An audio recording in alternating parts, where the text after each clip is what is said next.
Welcome. Today we're going to talk about Willem Einthoven. And first we want to discuss, have you all seen those shows where the doctor's in the room and everybody's doing CPR and he looks over the monitor and says, clear, charge, shock, boom, ta-da, the person comes back to life. Well, according to the 2008 Texas Heart Institute, the electrocardiograph is among the most frequently used diagnostic device used today. It was created by Willem Einthoven more than 100 years ago. So with Willem Einthoven, we're going to talk about the three aspects of his life. We're going to talk about his childhood, his profession, and his kind, friendly nature. Willem Einthoven was born in 1860 in the Dutch East Indies, where he was following his father. His father was an Army medical officer, and he was there for 6 years of Willem Einthoven's life before he had died of a stroke.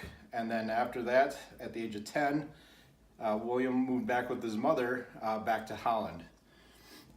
At 19 years old, he joined a college as a medical student where he had to receive financial aid.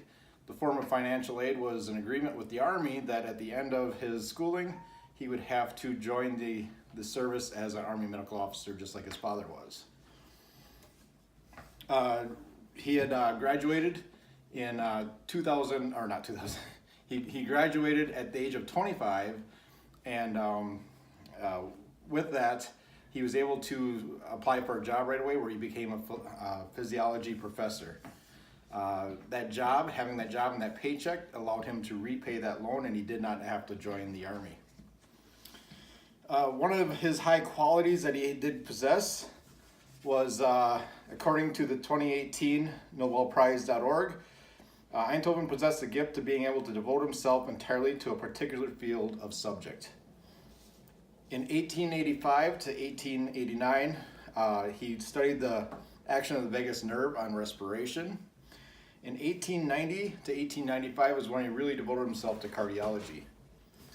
This is where he started to study the heart electricity.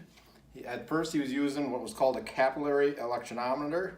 This is where he first found the P, Q, R, S, and T waves associated with the heart rhythm that we all see today.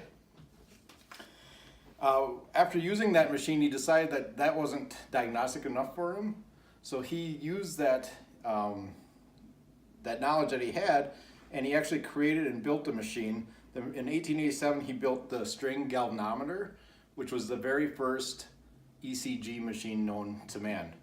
In 1924, he won a prize for this. It was a very prestigious prize, but it was later in his life. He died later on in 1927, 3 years after receiving the Nobel Prize for this. He never got to fulfill or see the full fulfillment of what an ECG could do. A few things with his character. We talked about he focuses on projects very well.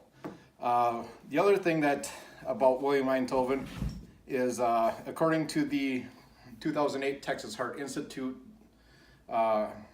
William had a kind, friendly nature. In 1901, he cited one of his co-workers in his article on the machine. Even though his co-worker didn't put a whole lot of work into it, he still felt he needed the recognition. In 1924, when he won the Nobel Prize, he won $40,000 with this. He wanted to give half the money to his apprentice, but his apprentice had died. And so what he did is he found the apprentice's sisters who had been living in poverty and gave them half the money. So this is back in 1924. So we've talked about his kind, friendly nature. We've talked about how he grew up and wanting to follow the footsteps of his father, along with his passion for research as a physiology professor. He created the first ECG, and because of this creation, today, heart rhythms can be easily determined, and doctors can look at a heart rhythm and tell us that somebody needs to be shocked back to life. Thank you.